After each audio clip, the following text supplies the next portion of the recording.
Remember when the loudest flex you could pull off was a red box logo tee that cost less than your monthly bus pass but resold for triple that overnight? Well, times have changed. The crowds outside Supreme stores have thinned, and the throne of streetwear royalty has quietly shifted. Today, if you want to show the world you're plugged into both luxury fashion and underground culture, you don't wear a box logo anymore. You wear chrome hearts.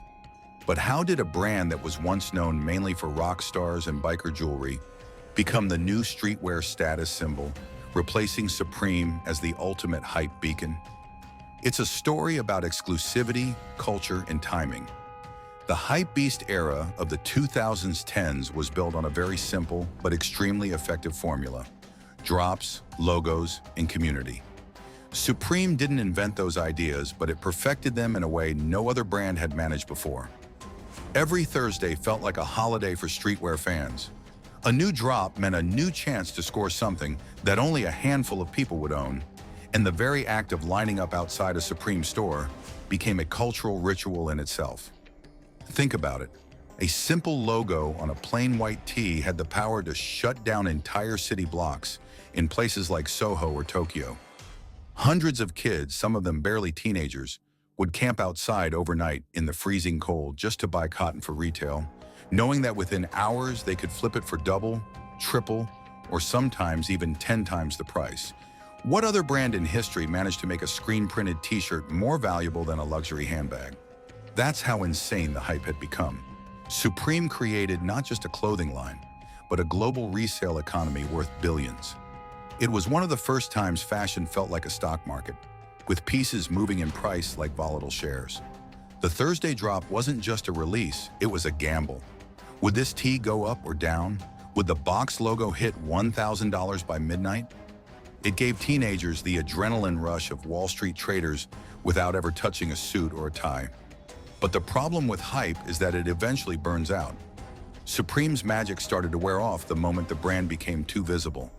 What was once underground suddenly became mainstream. Supreme had collabs with Louis Vuitton, celebrities wore it to red carpet events, and even the most absurd products, a brick, a crowbar, literal clay, sold out instantly because of the logo. At first this felt funny and rebellious, but over time it turned Supreme into a parody of itself. Suddenly the brand that once felt like an inside joke for skaters, graffiti kids, and people who lived on the cultural edge was plastered all over Instagram dads and middle-aged men trying to look cool. What was once niche and subcultural became mass-market spectacle. The community aspect was fading, the exclusivity was gone, and with it the authenticity. The throne of streetwear royalty was left vulnerable. And whether people realized it or not, the crown was already waiting for a new king to claim it.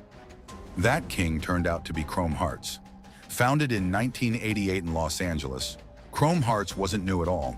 For decades, it had been the jewelry brand of choice for rock stars, bikers, and Hollywood rebels. Sterling silver crosses, gothic lettering, leather, spikes. It was rebellious luxury long before streetwear ever entered the fashion dictionary. The difference was that Chrome Hearts never tried to be accessible. There was no e-commerce, barely any retail stores, and pricing that was outrageous even by luxury standards. If you knew, you knew. And if you didn't, you probably couldn't afford it anyway. That attitude made Chrome Hearts perfect for a new generation of hype-driven kids looking for something exclusive to sink their teeth into. And right on cue came the Opium wave. Playboi Carti, Carson, Destroy Lonely. These artists didn't just make music, they created an entire visual identity, and Chrome Hearts became the uniform. Carti especially transformed the brand into a cultural symbol. Chrome Hearts jewelry, leather pants, trucker hats, sunglasses, it all became the unofficial look of the underground elite. A pair of Chrome Hearts jeans became the new box logo. A Chrome Hearts trucker cap replaced the Supreme 5 panel. The logo, once tied to rock stars, was reborn as a badge of opium culture, sterling silver, handmade details, leather goods that actually feel premium.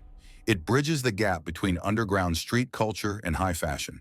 And most importantly, it's expensive enough to flex in a way Supreme no longer can. In a world obsessed with quiet luxury, Chrome Hearts is loud luxury done right. It's bold, recognizable, but still niche enough to separate you from the crowd. So why did Chrome Hearts take Supreme's place? Because it offers everything Supreme once did, but evolved. It's harder to get than any online drop. It has cultural backing through Opium artists, rappers, and celebrities. Its flex value is higher because it's instantly recognizable, yet still rare. And it's built to last. This isn't a brand born from a 2010 streetwear bubble. It's been around since the 80s. Supreme had the streets. Chrome Hearts has the streets and the luxury world. Supreme had resale. Chrome Hearts has generational wealth customers spending like it's pocket change. And while Supreme became a meme, Chrome Hearts managed to stay aspirational. So yeah, Chrome Hearts became the new Supreme, not by copying the formula, but by rewriting it. Instead of cotton tees and skate decks, it's crosses, leather, and $2,000 jeans. Instead of lines outside in the rain, it's private shopping appointments and Instagram flexes. The Hypebeast didn't die, they just grew up. And instead of camping outside for a box logo tee, they're now sitting front row at an Opium show, dripping in Chrome Hearts, wondering what the next generation will crown as king. And that's the real question. Do you think Chrome Hearts is just another phase of hype, or has it truly cemented itself as the new Supreme?